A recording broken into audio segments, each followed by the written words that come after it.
Day 390 of doing a LeetCode problem every day until I get a job. All right, y'all, we're back again another day, another LeetCode problem where we're doing daily LeetCode problems. And today we have question number 316, remove duplicate letters. The difficulty level is medium, but don't worry because you already know we're going to keep the solution as simple and easy to understand as well. But before we get started, y'all, don't forget to like, comment, and subscribe. And if you need any new Apple AirPods, go in and check out that link in the description so you can get you some. Now let's see what the question says. Given the string S, remove duplicate letters so that every letter appears once and only once. You must make sure your result is the smallest in lexicographical order among all possible results. All right, y'all, so that sounds simple enough, but let's go ahead and take a look at these examples just to make sure we're doing this problem correctly. But before we get into these examples, first thing we need to do is make sure we understand what lexicographical order is. So it says a string A is lexicographically smaller than a string B if the first position where A and B differ, string A has a letter that appears earlier in the alphabet than the corresponding letter in B. If the first minimum of A dot length and B dot length characters do not differ, then the shorter string is the lexicographical smaller one. So sounds simple enough, but let's go ahead and get into example one. So in example one, we have S equals a string BC ABC, and the output is ABC. What they did, we removed the duplicates, and then we were left with ABC just to keep it in alphabetical order, or lexicographical order. But part of lexicographical order is if in the first position where A and B differ, string A has a letter that appears earlier in the alphabet than the corresponding letter in B. So that's why we put it in alphabetical order right here, right? So that's why we just remove these two, this B and this C, and not this B and this C. And I'll explain further how that works when we look at this second example, because the second example is where it can get a little tricky. So let's get into the second example. So in this example 2, we have the input S equals a string CBACDCBC. The output is ACDB. Now you might be wondering, how do we get this output? Because this output is not in alphabetical order, right? Because B comes before C and D, and it comes after A, but in this output, B is all the way at the end. So for me to break this down even further and make it make sense, I'm going to have to show you over here, give y'all a visual representation of what's going on. So first thing we're going to need to know is we're going to need to know the count of each letter. We're going to know if each letter has already been visited in the stack, and then we're just going to need a stack which is going to hold our results. So once we have all that information, then we need to understand what's going on here, right? So say we have our stack right here, boom. So first, and we're going through, let me bring this over here so we could see what's going on with the string. So we have, and this right here, this represents our stack right here. So we're going through this string. First letter we see is C. Since C has not been visited, and right now we know there are 4 C's in this, so we're looking at the count, we know there are 4 C's in this string. So, but since we haven't visited C yet and the stack is empty, we could just push C into the stack like this, and we could put C right there. Then after C comes B. Boom. Now, since B comes before C, and we know C is going to appear later, we could just get rid of this C and we could put B in this place, because we know, remember, we're keeping count of all of the C's, and we know we've only seen 1 C, but we know there's 4 C's. So we know that a C is going to come later, so we don't need this first C right now. We could just replace it with B to keep it in lexicographical order. Boom. Then after this B, we see A. Now it's the same principle. We know we know there's 2 B's, and we know B comes later, so we could do that. We could just get rid of this B and replace it with A, because we know we're going to see another B later. Boom. Then after this A, we see C. Now, since C is not in the stack and C comes after A, then we could put the C right here. Notice with these two letters, B comes before C. That's why we could replace this C. And then with this, A comes before B. That's why we could replace that B. But in this case, C comes after A, so we don't have to replace the A. We could just push C into the stack like that. Then, after we get the C, we get the D. Boom, same thing. D comes after C, and it's not in the stack already, so we could just put D in the stack. Boom. Then after D comes C. Now C is already in the stack and C comes before D, so we could just skip it. We don't need to do anything with it because we already know that it's in the stack and we know it comes before D, so we could just skip this C. Boom. Then after that, we get the B.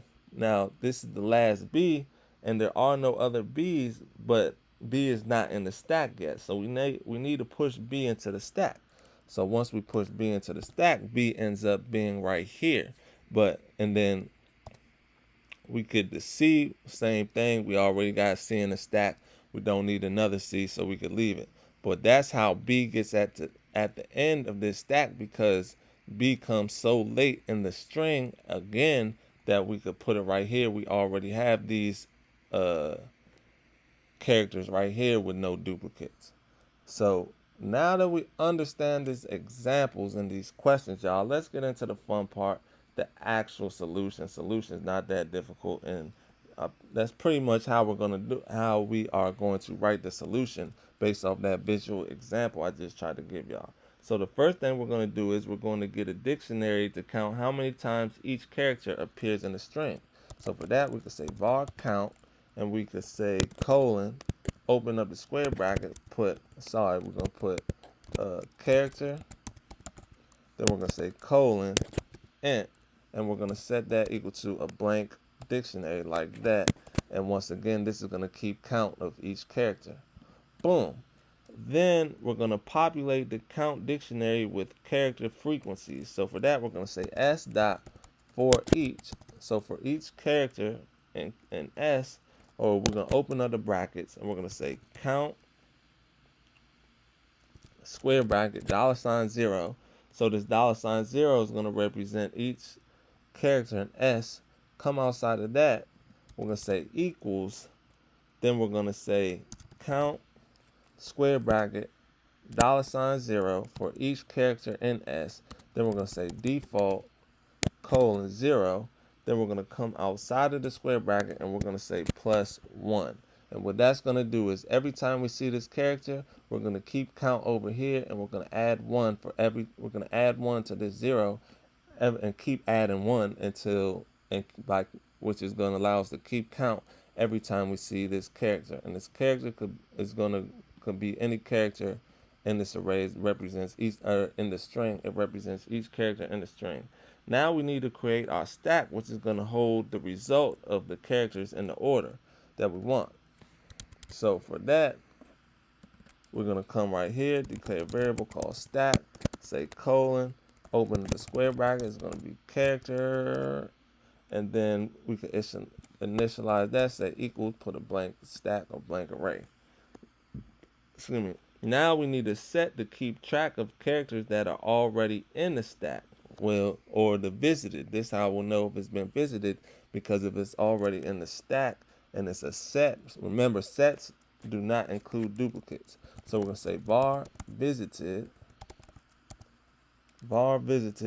colon is going to be a set, less than sign, put character, put greater than sign, and then initialize it with a blank array like that. Now we need to iterate over each character in the string. So we're going to say for C and S.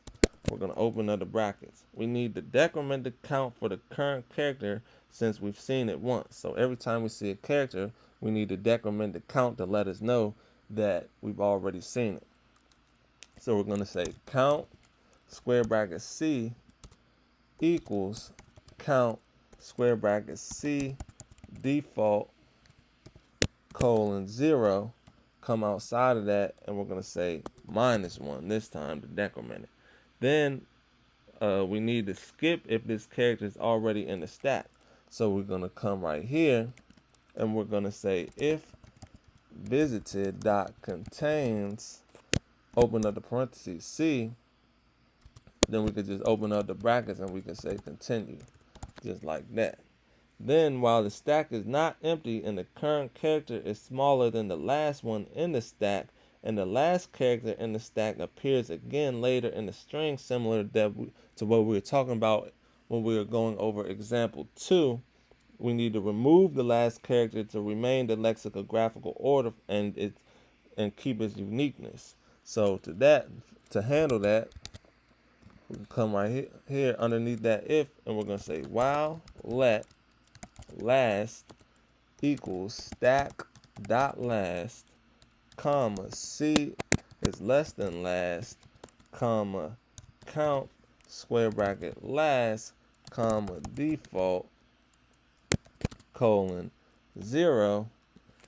Then we're going to come outside of that and say it's greater than 0. We're going to open up the bracket and we're going to say stack dot remove last, put the parentheses. So we're going to remove the top character, and then we need to mark it as not visited so it can be added later. So we're going to say come underneath that and we're going to say visited dot remove last and put the remove, and then we put the not remove last for visited, we put remove, open up the parentheses, and we're going to pass in last. Then we could come underneath this while loop right here and add the current character to the stack and mark it as visited. So we're going to say stack dot append, open up the parentheses C. Then we're going to come underneath that. We're going to say visited dot insert, open up the parentheses, pass in C. Then we need to convert the stack back to a string and return it. So for that, we just come right here and we can say return string, open up the parentheses, and pass in the stack. So that should be all she wrote, y'all. Let's go ahead and give it a run. Make sure it runs correctly before we submit it. Okay, let's see. Sorry, y'all. Should be a comma right here. Let's run it again. Let's run it. Let's see what happens. It's accepted, y'all. Let's go ahead and submit it.